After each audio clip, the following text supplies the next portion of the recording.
The Emperor Wears No Clothes, written by Jack Harrer, narrated by Lex Thompson for the Cannabis for Black People Book Club.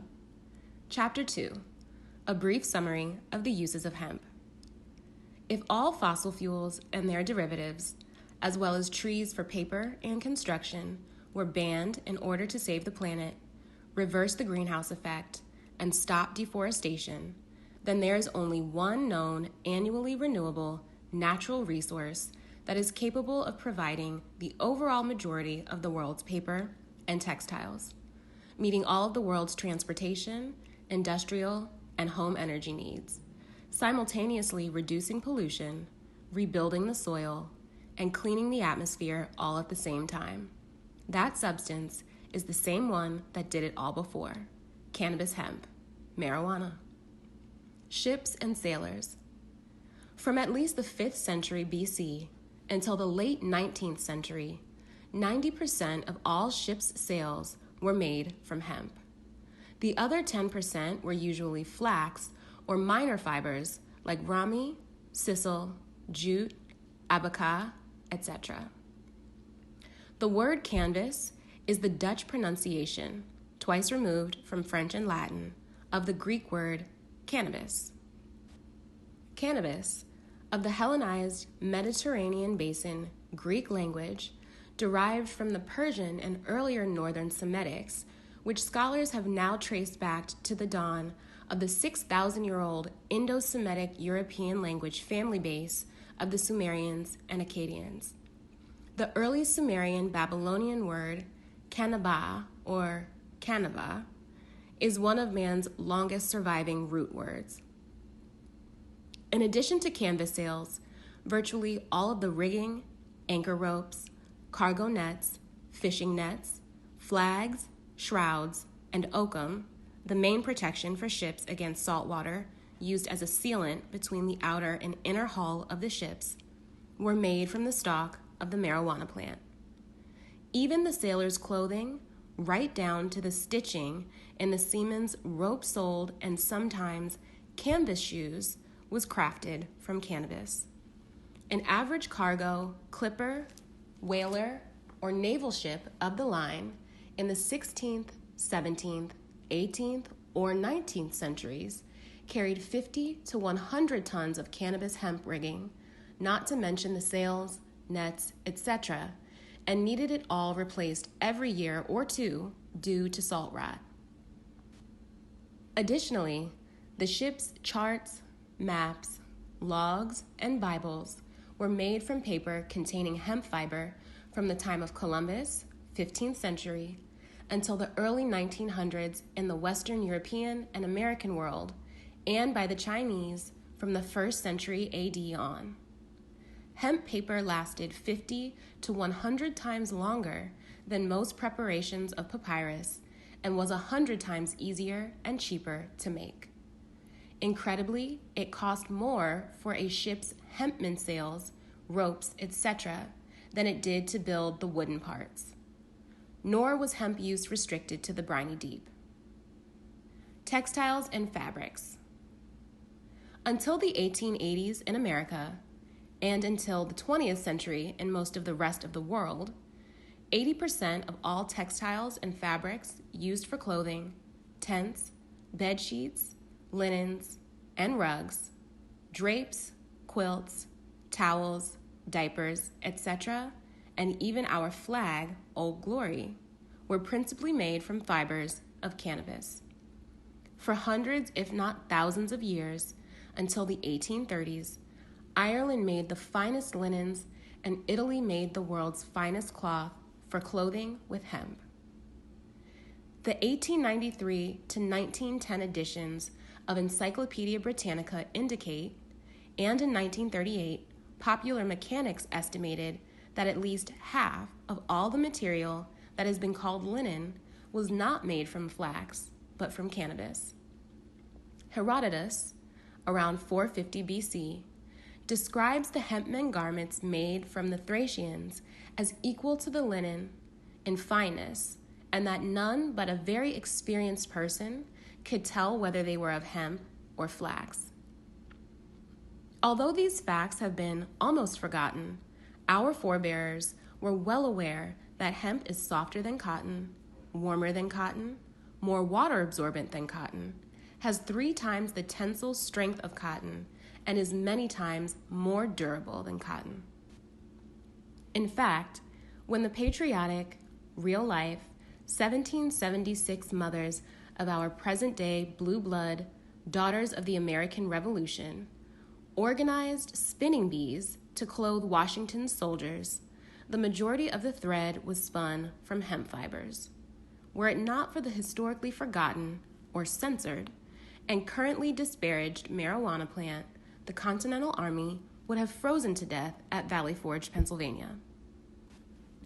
The common use of hemp in the economy of the early republic was important enough to occupy the time and thoughts of our first U.S. Treasury Secretary, Alexander Hamilton, who wrote in a Treasury notice from the 1790s, "Flax and hemp, manufacturers of these articles have so much affinity to each other, and they are so often blended, that they may with advantage be considered in conjunction. Sailcloth should have 10% duty." The covered wagons went west to Kentucky, Indiana, Illinois, Oregon, and California, covered with sturdy hemp canvas tarpaulins, while ships sailed around the Horn to San Francisco on hemp sails and ropes. The original heavy-duty, famous Levi pants were made for the California 49ers out of hempman sailcloth and rivets. This way, the pockets wouldn't rip when filled with gold panned from the sediment. Homespun cloth was almost always spun by people all over the world from fibers grown in the family hemp patch. In America, this tradition lasted from the Pilgrims, 1620s, until hemp's prohibition in the 1930s. In the 1930s, Congress was told by the Federal Bureau of Narcotics that many Polish Americans still grew pot in their backyards to make their winter long johns and work clothes, and greeted the agents with shotguns for stealing their next year's clothes. The age and density of the hemp patch influences fiber quality. If a farmer wanted soft linen quality fibers, he would plant his cannabis close together. As a rule of thumb, if you plant for medical or recreational use, you plant 1 seed per 5 square yards. When planted for seed, 4 to 5 feet apart. 120 to 180 seeds to the square yard are planted for rough cordage or coarse cloth. Finest linen or lace is grown up to 400 plants to the square yard and harvested between 80 to 100 days. By the late 1820s, the new American hand cotton gins, invented by Eli Whitney in 1793, were largely replaced by European-made industrial looms and cotton gins. Gin is short for engine. Because of Europe's primary equipment machinery technology, tool and die making, lead over America. 50% of all chemicals used in American agriculture today are used in cotton growing. Hemp needs no chemicals and has few weed or insect enemies, except for the U.S. government and the DEA. For the first time, light cotton clothing could be produced at less cost than hand rotting, and hand separating hemp fibers to be hand spun on spinning wheels and jennies. However, because of its strength, softness, warmth, and long-lasting qualities, hemp continued to be the second most used natural fiber until the 1930s. In case you're wondering, there is no THC or high in hemp fiber.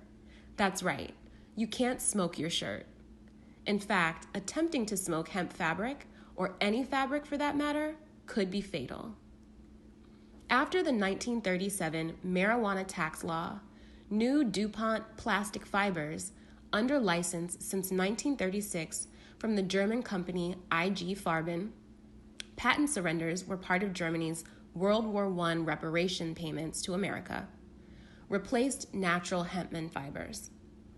Some 30% of IG Farben under Hitler was owned and financed by America's DuPont. DuPont also introduced nylon, invented in 1935, to the market after they'd patented it in 1938. Finally, it must be noted that approximately 50% of all chemicals used in American agriculture today are used in cotton growing. Hemp needs no chemicals and has few weed or insect enemies except for the U.S. government and the DEA. Fiber and pulp paper. Until 1883, from 75 to 90% of all paper in the world was made with cannabis hemp fiber, including that for books, Bibles, maps, paper money, stocks and bonds, newspapers, etc.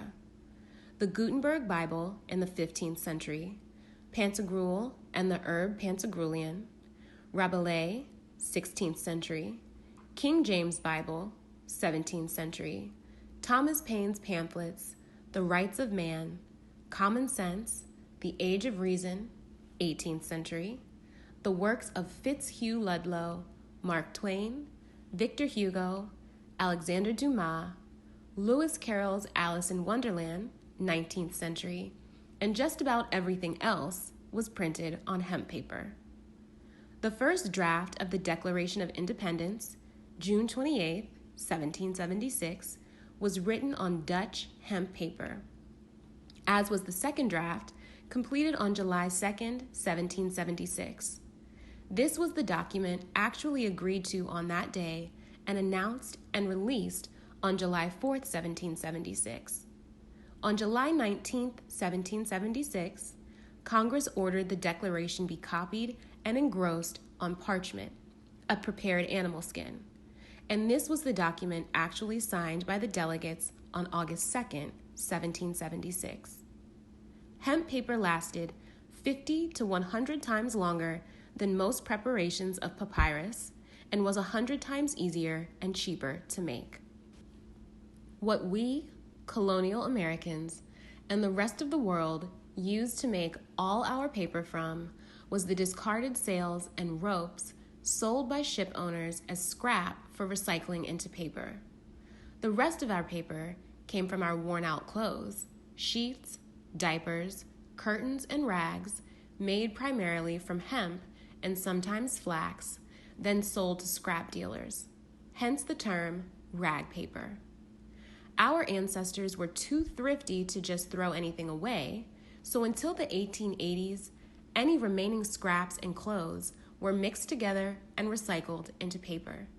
Rag paper, containing hemp fiber, is the highest quality and longest lasting paper ever made. It can be torn when wet, but returns to its full strength when dry. Barring extreme conditions, rag paper remains stable for centuries. It will almost never wear out. Many U.S. government papers were written by law on hempen rag paper until the 1920s. It is generally believed by scholars that the early Chinese knowledge or art of hemp paper making, 1st century AD, 800 years before Islam discovered how, and 1200 to 1400 years before Europe, was one of the two chief reasons that Oriental knowledge and science were vastly superior to that of the West for 1400 years. Thus, the art of long-lasting hemp paper making allowed the Orientals accumulated knowledge to be passed on, built upon, investigated, refined, challenged, and changed for generation after generation. In other words, cumulative and comprehensive scholarship. The other reason that Oriental knowledge and science sustained superiority to that of the West for 1400 years was that the Roman Catholic Church forbade reading and writing for 95% of Europe's people. In addition, they burned, hunted down, or prohibited all foreign or domestic books, including their own Bible, for over 1,200 years under the penalty and often used punishment of death. Hence, many historians term this period the Dark Ages, 476 AD to 1000 AD, or even until the Renaissance. Rope, twine, and cordage. Virtually every city and town, from time out of mind, in the world had an industry making hemp rope. Russia, however, was the world's largest producer and best quality manufacturer, supplying 80% of the Western world's hemp from 1640 until 1940. Thomas Paine outlined 4 essential natural resources for the new nation in common sense: cordage, iron, timber, and tar. Chief among these was hemp for cordage. He wrote, "Hemp flourishes even to rankness. We do not want for cordage." Then he went on to list the other essentials necessary for war with the British Navy: cannons, gunpowder, etc. From 70 to 90% of all rope, twine, and cordage was made from hemp until 1937. It was then replaced mostly by petrochemical fibers, owned principally by DuPont under license from Germany's IG Farben Corporation patents, and by Manila, Abaca hemp, with steel cables, often intertwined for strength, brought in from our new, far western Pacific Philippines possession, seized from Spain as reparation for the Spanish-American War in 1898. Art canvas. Hemp is the perfect archival medium. The paintings of Van Gogh, Gainsborough, Rembrandt, etc. were primarily painted on hemp canvas, as were practically all canvas paintings. A strong, lustrous fiber, hemp withstands heat, mildew, and insects, and is not damaged by light. Oil paintings on hemp and/or flax canvas have stayed in fine condition for centuries. For thousands of years, virtually all good paints and varnishes were made with hemp seed oil and/or linseed oil. Paints and varnishes. For instance, in 1935 alone, 116 million pounds, or 58,000 tons, of hemp seed were used in America just for paint and varnish. The hemp drying oil business went principally to DuPont Petrochemicals. Congress and the Treasury Department were assured through secret testimony given by DuPont in 1935 to 37, directly to Herman Oliphant, chief counsel for the Treasury Department, that hemp seed oil could be replaced with synthetic petrochemical oils made principally by DuPont. Oliphant was solely responsible for drafting the Marijuana Tax Act that was submitted to Congress. Until about 1800, hemp seed oil was the most consumed lighting oil in America and the world. From then until the 1870s, it was the second most consumed lighting oil, exceeded only by whale oil. Lighting oil. Hemp seed oil lit the lamps of the legendary Aladdin, Abraham the Prophet, and in real life, Abraham Lincoln. It was the brightest lamp oil. Hemp seed oil for lamps was replaced by petroleum, kerosene, etc. after the 1859 Pennsylvania oil discovery and John D. Rockefeller's 1870 on national petroleum stewardship. In fact, the celebrated botanist Luther Burbank stated, "The seed of cannabis is prized in other countries for its oil, and its neglect here illustrates the same wasteful use of our agricultural resources." Biomass energy. In the early 1900s, Henry Ford and other futuristic, organic, engineering geniuses recognized, as their intellectual scientific heirs still do today, an important point that up to 90% of all fossil fuel used in the world today, coal, oil, natural gas, etc., should long ago have been replaced with biomass such as corn stalks, cannabis, waste paper, and the like. Biomass can be converted to methane, methanol, or gasoline at a fraction of the current cost of oil, coal, or nuclear energy, especially when environmental costs are factored in, and its mandated use would end acid rain, end sulfur-based smog, and reverse the greenhouse effect on our planet right now. Government and oil and coal companies, etc., will insist that burning biomass fuel is no better than using up our fossil fuel reserves, as far as pollution goes. But this is patently untrue. Why? Because unlike fossil fuel, biomass comes from living, not extinct, plants that continue to remove carbon dioxide pollution from our atmosphere as they grow through photosynthesis. Furthermore, biomass fuels do not contain sulfur. This can be accomplished if hemp is grown for biomass and then converted through pyrolysis, charcoalizing, or biochemical composting into fuels to replace fossil fuel energy products. Remarkably, when considered on a planet-wide, climate-wide, soil-wide basis, cannabis is at least 4 and possibly many more times richer in sustainable, renewable, biomass cellulose potential than its nearest rivals on the planet, cornstalks, sugarcane, canaf, and trees, etc. One product of pyrolysis, methanol, is used today by most race cars and was used by American farmers and auto drivers routinely with petroleum methanol options starting in the 1920s through the 1930s and even into the mid-1940s to run tens of thousands of auto, farm, and military vehicles until the end of World War II. Methanol can even be converted to a high-octane, lead-free gasoline using a catalytic process developed by Georgia Tech University in conjunction with Mobil Oil Corporation. Medicine. From 1842 through the 1890s, extremely strong marijuana, then known as cannabis extractums, and hashish extracts, tinctures, and elixirs were routinely the second and third most used medicines in America for humans from birth through childhood to old age, and in veterinary medicine until the 1920s and longer. As stated earlier, for at least 3,000 years prior to 1842, widely varying marijuana extracts, buds, leaves, roots, etc., were the most commonly used and widely accepted medicines in the world for the majority of mankind's illnesses.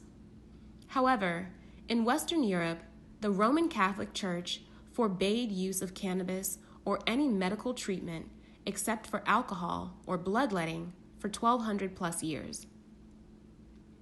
The U.S. Pharmacopoeia indicated that cannabis should be used for treating such ailments as fatigue, fits of coughing, rheumatism, asthma, delirium tremens, migraine headaches, and the cramps and depressions associated with menstruation. Queen Victoria used cannabis resins for her menstrual cramps and PMS, and her reign, 1837 through 1901, paralleled the enormous growth of the use of Indian cannabis medicine in the English-speaking world. In the 20th century, cannabis research has demonstrated therapeutic value and complete safety in treating many health problems, including asthma, glaucoma, nausea, tremors, epilepsy, infection, stress, migraines, anorexia, depression, rheumatism, arthritis, Alzheimer's disease, and herpes. Food oils and protein. Hemp seed was regularly used in porridge, soups, and gruels by virtually all the people of the world up until this century. Monks were required to eat hemp seed dishes 3 times a day, to weave their clothes with it, and to print their Bibles on paper made with its fiber.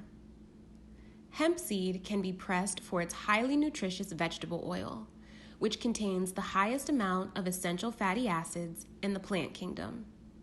These essential oils are responsible for our immune responses and clear the arteries of cholesterol and plaque. The byproduct of pressing the oil from the seed is the highest quality protein seed cake. It can be sprouted, malted, or ground and baked into cakes, breads, and casseroles. Marijuana seed protein is one of mankind's finest, most complete, and available to the body vegetable proteins. Hemp seed is the most complete, single food source for human nutrition. Hemp seed was, until the 1937 Prohibition Law, the world's #1 bird seed for both wild and domestic birds. It was their favorite of any seed on the planet. 4 million pounds of hemp seed for songbirds were sold at retail in the U.S. in 1937. Birds will pick hemp seeds out and eat them first from a pile of mixed seeds. Birds in the wild will live longer and breed more with hemp seed in their diet, using the oil for their feathers and their overall health. Hemp seed produces no observable high for humans or birds. Only the most minute traces of THC are in the seed. Hemp seed is also the favorite fish bait in Europe. Anglers buy pecks of hemp seed at bait stores and then throw handfuls into rivers and ponds. Fish come thrashing for the hemp seed and are caught by hook. No other bait is as effective, making hemp seed generally the most desirable and most nutritious food for humans, birds, and fish. Building materials and housing. Because 1 acre of hemp produces as much cellulose fiber pulp as 4.1 acres of trees, hemp is the perfect material to replace trees for pressed board, particle board, and for concrete construction molds. Practical, inexpensive, fire-resistant construction material with excellent thermal and sound insulating qualities is made by heating and compressing plant fibers to create strong construction paneling, replacing drywall and plywood. William B. Conda of Conda's Redwood Lumber Incorporated near Eugene, Oregon, in conjunction with Washington State University, 1991 through 1993, has demonstrated the superior strength, flexibility, and economy of hemp composite building materials compared to wood fiber, even as beams. Isochanvre, a rediscovered French building material made from hemp herds mixed with lime, actually petrifies into a mineral state and lasts for many centuries. Archaeologists have found a bridge in the south of France from the Merovingian period, 500 to 751 AD, built with this process. Hemp has been used throughout history for carpet backing. Hemp fiber has potential in the manufacture of strong, rot-resistant carpeting, eliminating the poisonous fumes of burning synthetic materials in a house or commercial fire, along with allergic reactions associated with new synthetic carpeting. Plastic plumbing pipe, PVC pipes, can be manufactured using renewable hemp cellulose as the chemical feedstocks, replacing non-renewable coal or petroleum-based chemical feedstocks. So, we can envision a house of the future, built, plumbed, painted, and furnished with the world's #1 renewable resource, hemp. Smoking, leisure, and creativity.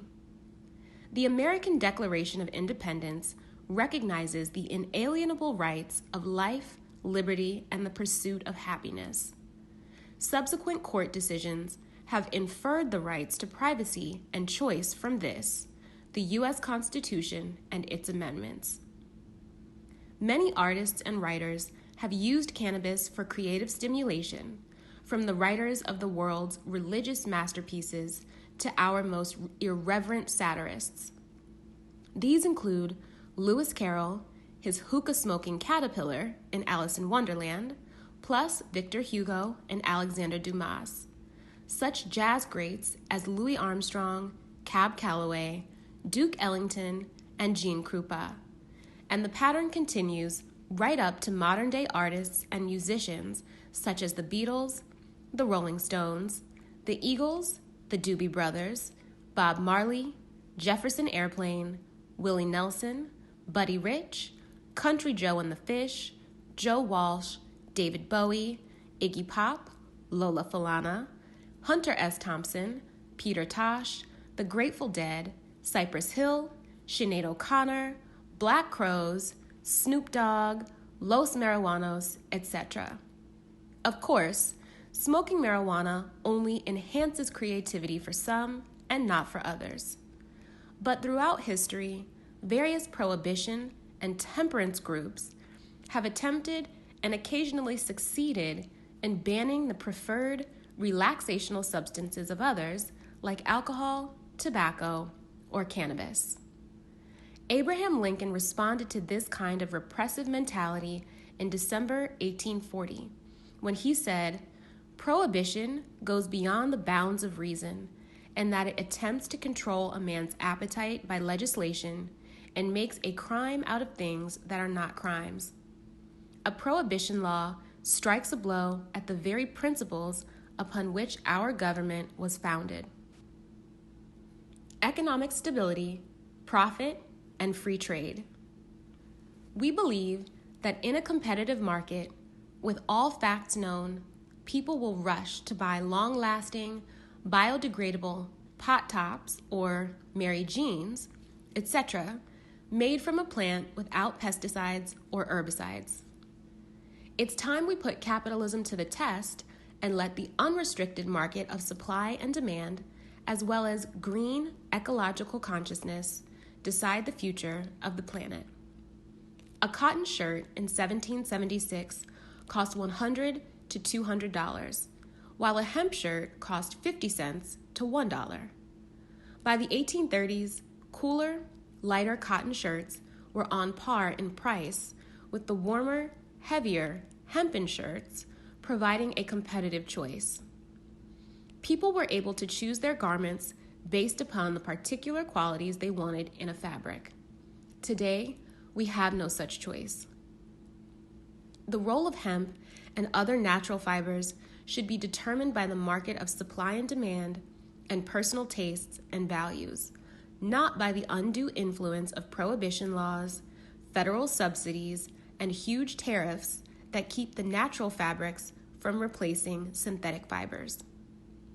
70 years of government suppression of information has resulted in virtually no public knowledge of the incredible potential of the hemp fiber or its uses. By using 100% hemp or mixing hemp with organic cotton, you will be able to pass on your shirts, pants, and other clothing to your grandchildren.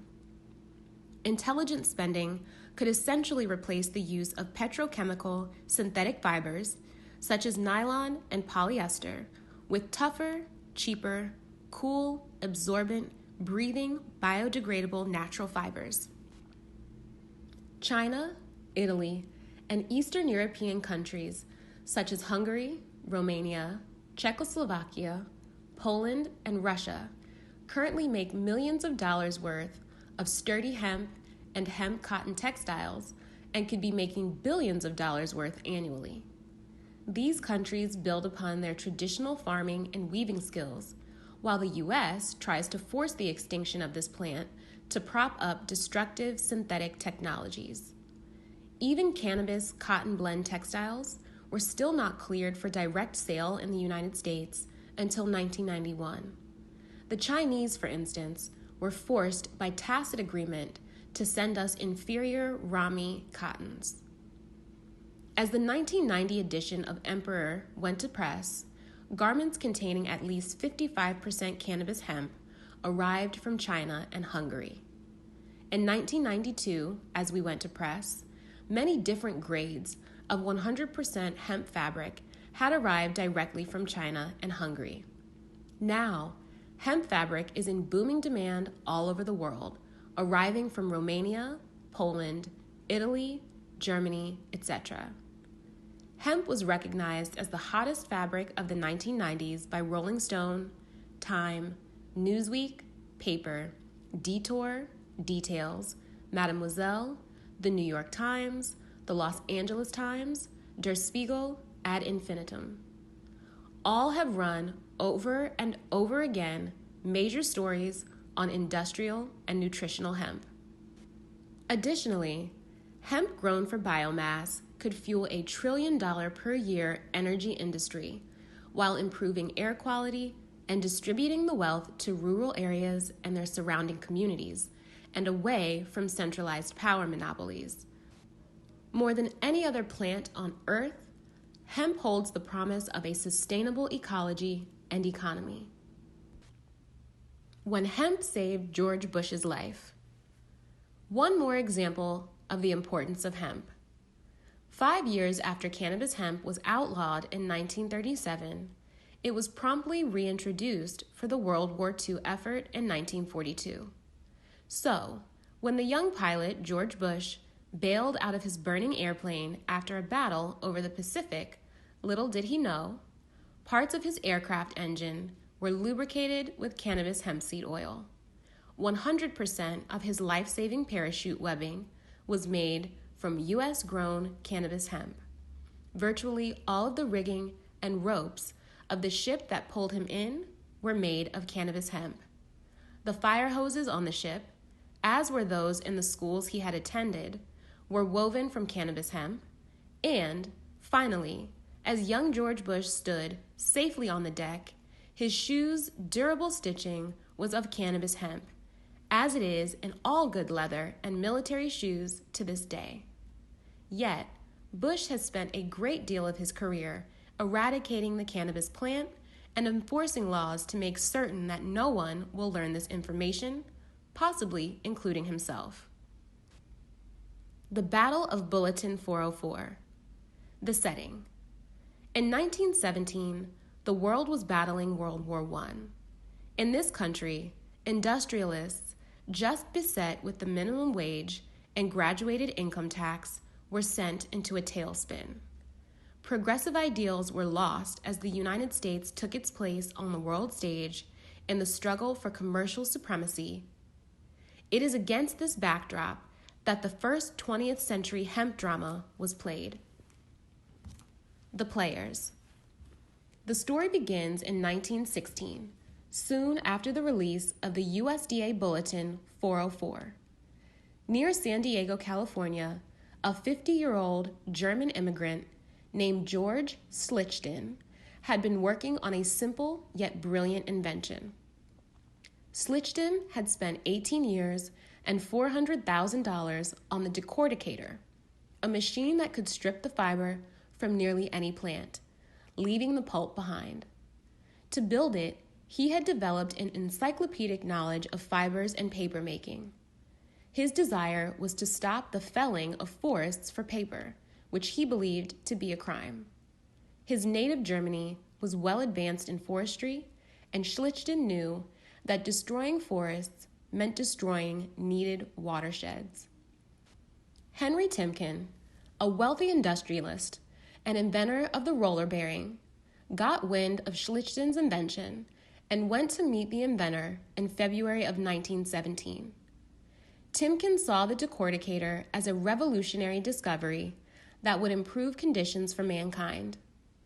Timken offered Schlichten the chance to grow 100 acres of hemp on his ranch in the fertile farmlands of Imperial Valley, California, just east of San Diego, so that Schlichten could test his invention.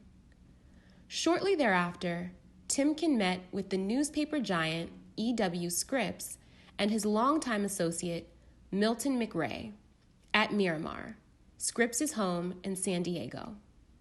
Scripps, then 63, had accumulated the largest chain of newspapers in the country. Timken hoped to interest Scripps in making newsprint from hemp herds. Turn-of-the-century newspaper barons needed huge amounts of paper to deliver their swelling circulations. Nearly 30% of the 4 million tons of paper manufactured in 1909 was newsprint.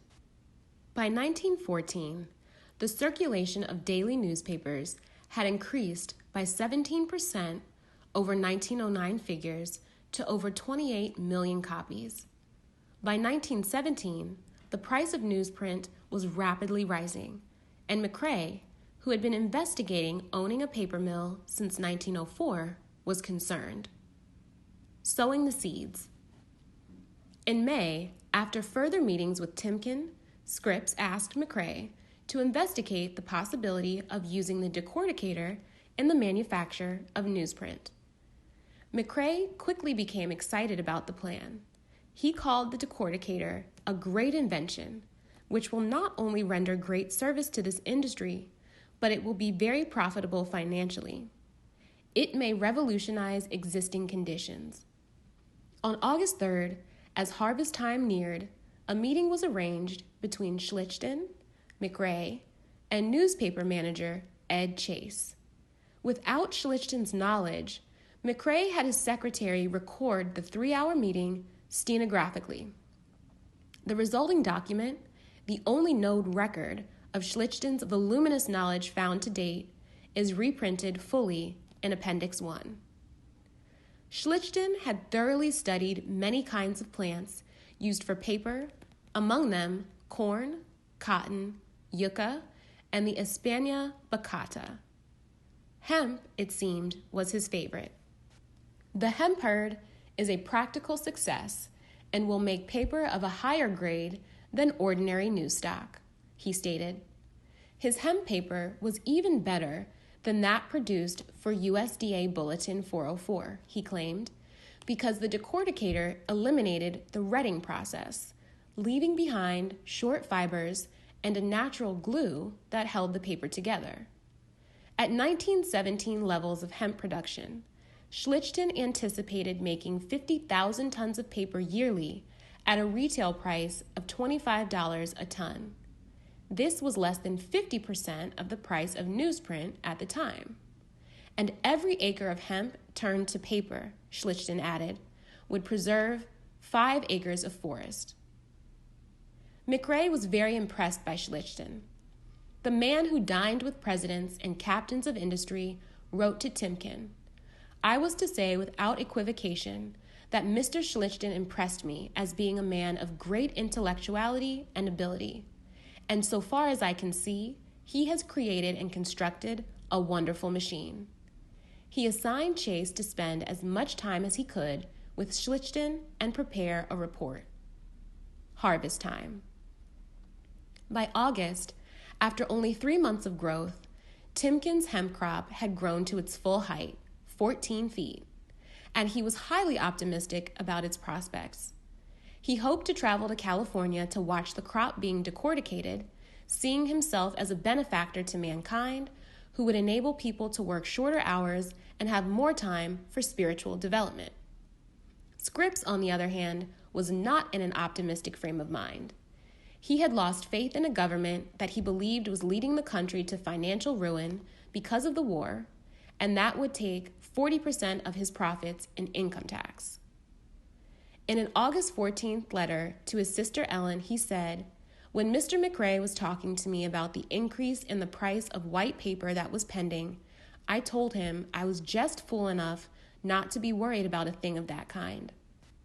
The price of paper was expected to rise 50%, costing Scripps his entire year's profit of $1,125,000. Rather than develop a new technology, he took the easy way out. The penny press lord simply planned to raise the price of his papers from 1 cent to 2 cents. The Demise. On August 28th, Ed Chase sent his full report to Scripps and McRae. The younger man also was taken with the process. "I have seen a wonderful yet simple invention. I believe it will revolutionize many of the processes of feeding, clothing, and supplying other wants of mankind." Chase witnessed the decorticator produce 7 tons of hemp herds in 2 days. At full production, Schlichten anticipated each machine would produce 5 tons per day. Chase figured hemp could easily supply Scripps's West Coast newspapers with leftover pulp for side businesses.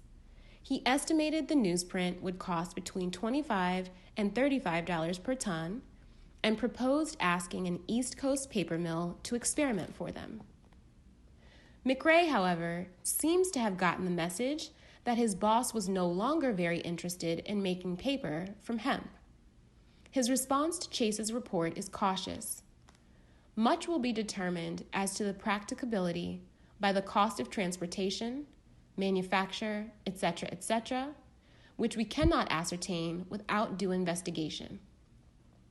Perhaps when his ideals met with the hard work of developing them, the semi-retired McCrae backed off.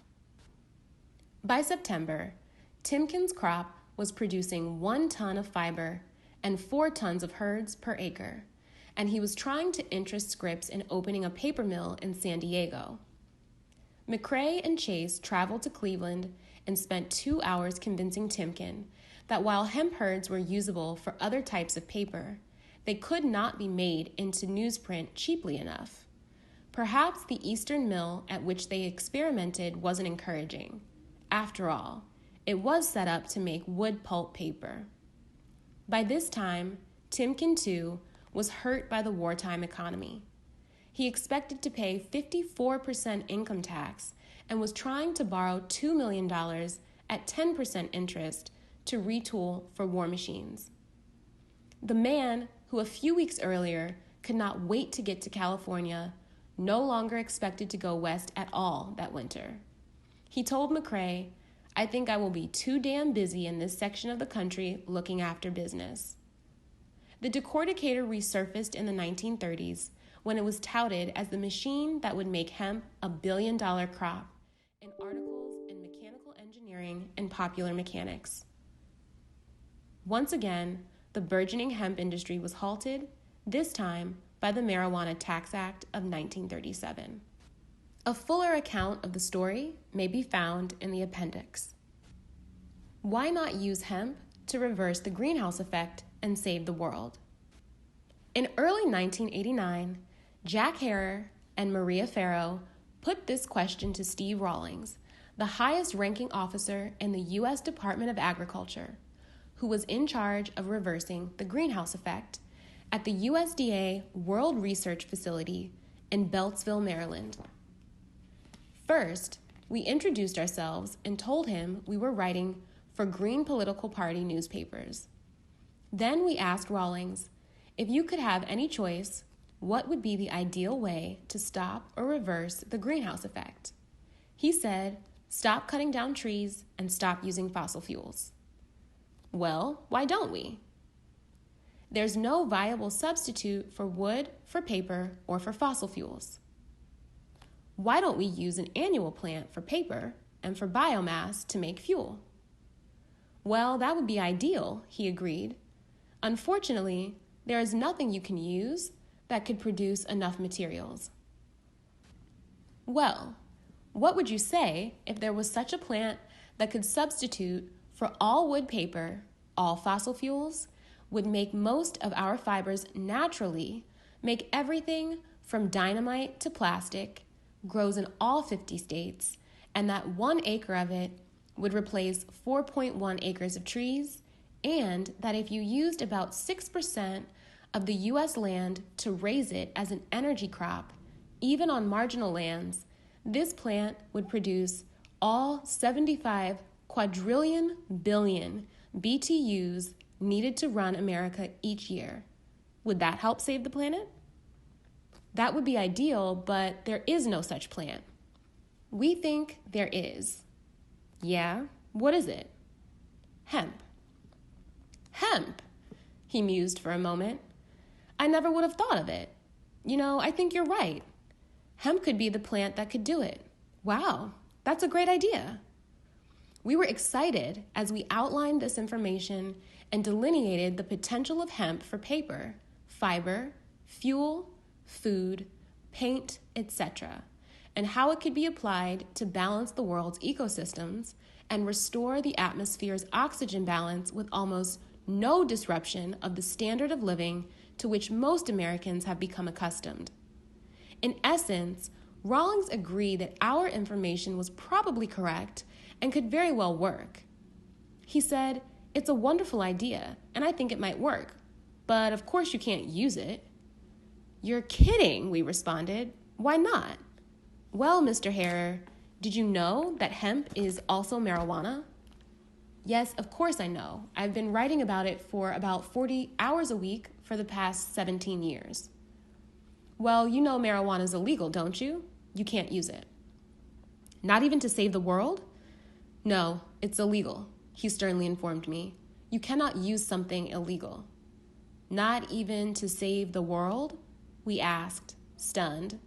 No, not even to save the world. It's illegal. You can't use it, period. Don't get me wrong, it's a great idea, he went on, but they'll never let you do it. Why don't you go ahead and tell the Secretary of Agriculture that a crazy man from California gave you documentation that showed hemp might be able to save the planet, and that your first reaction is that he might be right and it needs some serious study? What would he say? Well, I don't think I'd be here very long after I did that. After all, I'm an officer of the government.